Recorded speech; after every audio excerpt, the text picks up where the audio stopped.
বাংলাদেশের যে হিন্দু সমাজের উপর এত বড় অত্যাচার নেমে এলো, একজন মোল্লা মৌলভী একটা শব্দ ব্যবহার করলো না।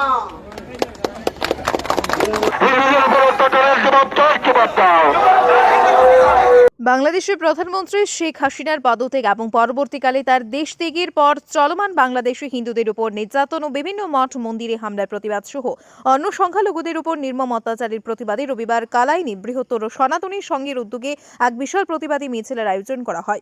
এদিনের মিছিলে বাংলাদেশের সংখ্যালঘু হিন্দুদের উপর নির্যাতন ও বিভিন্ন মঠ মন্দিরে হামলার প্রতিবাদ জানিয়ে তা বন্ধ করার জোরালো দাবির স্লোগানে গোটা এলাকা মুখরিত হয়ে ওঠে। প্রতিবাদী মিছিল কালাইন কলেজ রোডের সামনে থেকে শুরু হয়ে কালাইন বাজার চৌমাথায় এসে সমাপ্ত হয়। পরে সেখানে বক্তব্য রাখেন বিশ্ব হিন্দু পরিষদের ক্ষেত্র ধর্ম প্রচার প্রমুখ পূর্ণচন্দ্র মণ্ডল, কালাইন জগন্নাথ মন্দিরের সেবায়িত তথা বৃহত্তর সনাতনী সংঘের আহ্বায়ক মায়াপুর চন্দ্রদয় দাস, বৃহত্তর সনাতনী সংঘের সমন্বয়কারী বিপ্লব কান্তি পাল, সহ সমন্বয়কারী ভূপেন্দ্র বৈষ্ণব, বিশ্ব হিন্দু পরিষদ দক্ষিণ পূর্ব প্রান্ত সহ সভাপতি পরিত চন্দ্রপাল, রঞ্জিত চন্দু, দিগরখাল সমাজ উন্নয়ন সংস্থার সভাপতি সুব্রত চক্রবর্তী প্রমুখ। মিছিলে অংশ নেন ৩ থেকে ৪ হাজার সনাতনী হিন্দু পুরুষ মহিলা। ব্যুরো রিপোর্ট, আজকের বরাক।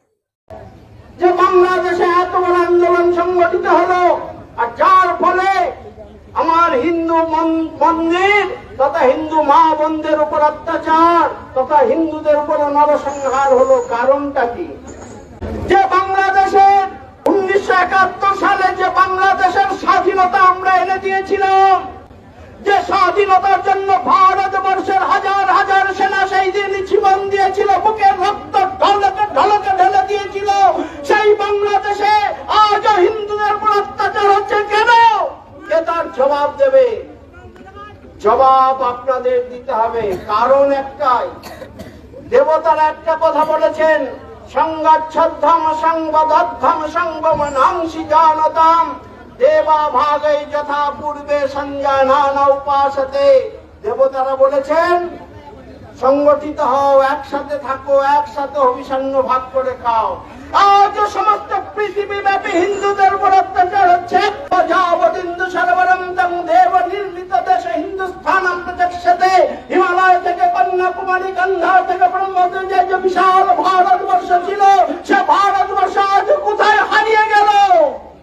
ভারতবর্ষে ভগবান কৃষ্ণের জন্ম হয়েছিল, যে ভারতবর্ষে কুরুক্ষেত্রের যুদ্ধ হয়েছিল, যে ভারতবর্ষে লক্ষ লক্ষ সৈনিক সেনা নিহত হয়েছিল, যে ভারতবর্ষে ভগবান রামচন্দ্র জন্মগ্রহণ করেছিলেন, যে ভারতবর্ষে রাবণের মতো প্রচন্ড প্রতাপ অত্যাচারী রাজাকে হত্যা করেছিল, সেই ভারতবর্ষের বুকে ধীরে ধীরে দেশ চলে যাচ্ছে, হিন্দুদের উপর অত্যাচার নেমে আসছে। বাংলাদেশের কথা কেন বলছি?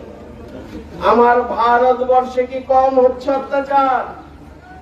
এক একটা ঘটনা বললে বাংলার দিকে তাকিয়ে দেখুন, প্রতিনিয়ত সোনাখালীর ইতিহাস দেখুন। এক সোনাখালীতে হাজার মা বোনকে প্রতিদিন পার্টি অফিসে যেতে হতো তৃণমূলে, কারণ তাদের শরীরে করার জন্য। এই চলবে ভারতবর্ষের বুকে? হিন্দুদের রক্তে কি আগুন লাগে না? হিন্দুদের রক্তে কি আগুন লাগে না? হিন্দুরা কি এত মৃত প্রায় প্রাণী হয়ে গেছে যে আমাদের উপর বারবার অত্যাচার হবে?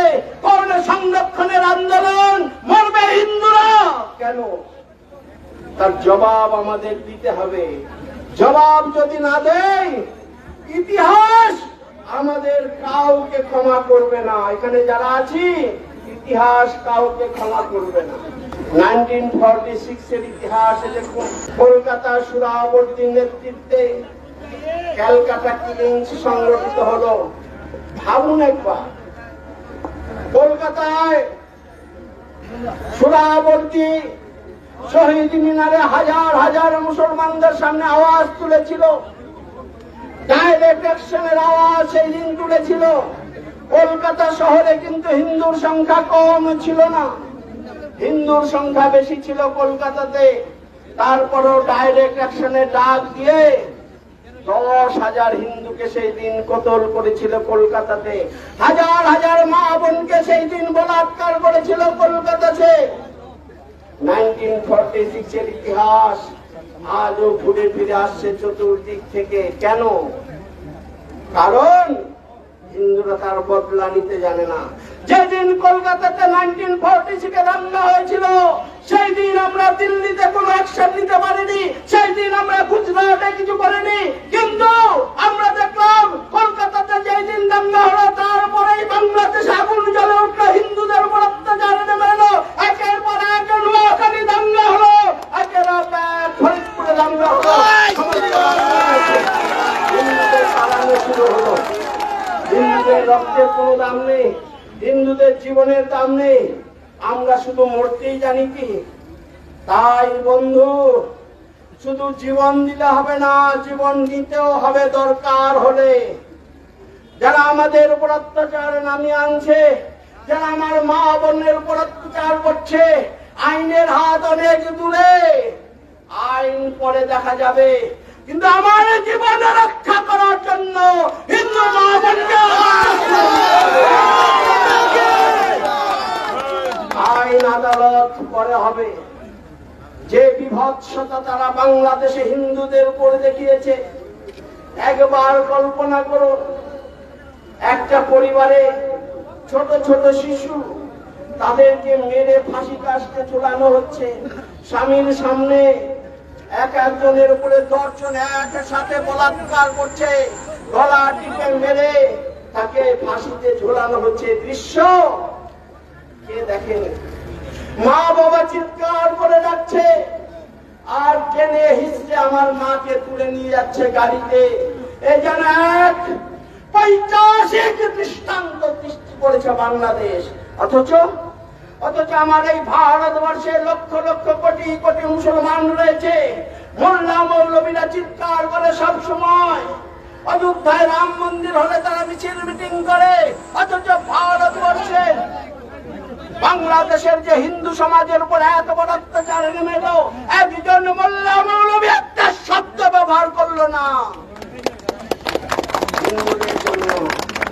তাদের মানসিকতা কি একবার ভাবুন, তারা কি চাইছে একবার ভাবুন, তাদের উদ্দেশ্য কি একবার ভাবুন। একজন মাত্র বিজেপি নেত্রী হযরত মুহাম্মদ সম্বন্ধে দু একটি কথা বলেছিলেন, তাও সত্য কথা। কোরআনে যা আছে তাই বলেছিলেন, কোরআনের বাইরে একটা কথা বলেনি। সেই দিন আমরা দেখলাম সমস্ত বিশ্বের মুসলমানরা একসাথে আন্দোলন শুরু করেছিল।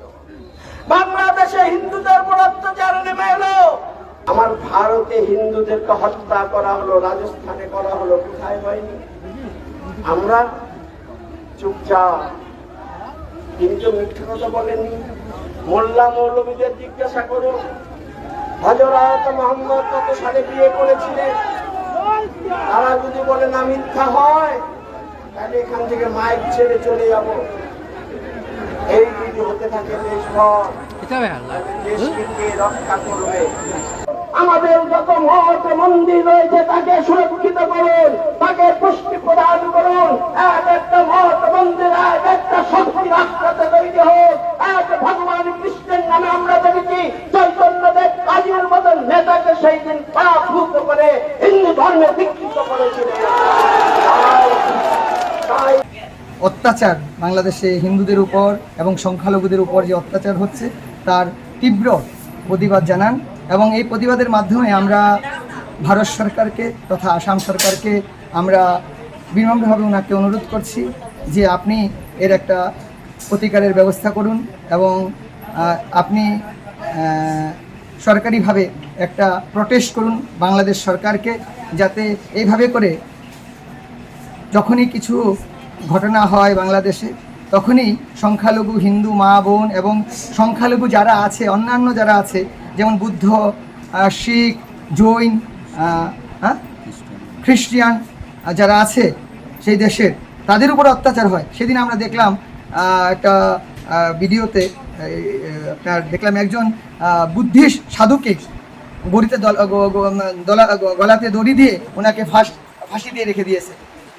আর অনেক অত্যাচার চলছে, যেগুলো আমরা হয়তো ভিডিওতে দেখতে পাই, অনেক সময় দেখতে পাই না, এগুলো এমনি চলে যায়, বা সেগুলো প্রতিবাদ বা কোনো আইনভাবে কোনো তার কোনো ব্যবস্থাও হয় না। তো এটা কতদিন চলবে, আর কতদিন বা এই হিন্দুরা এর দ্বারা বলি শিকার হবে? তো আমরা আসাম সরকার তথা ভারত সরকারকে আবারও অনুরোধ করছি, ওনাকে আবেদন জানাচ্ছি যে আপনি এটার একটা ব্যবস্থা করুন। আগামীকাল আমরা আজকে যেহেতু রবিবার, আমাদের প্রতিবাদটা আজকে রোববারে হয়েছিল, আর আগামীকাল আমরা ভারত সরকারের উদ্দেশ্যে এবং আসাম সরকারের উদ্দেশ্যে একটা মেমোরেন্ডাম দিব এবং ওনাকে আমরা অনুরোধ করব যে আপনি আইনি বা যেটাভাবে আমাদের ভারতের যে সংবিধান আইন আছে সেভাবে উনি যাতে এটার কাজ, এটা ব্যবস্থা নেন। হরে কৃষ্ণ।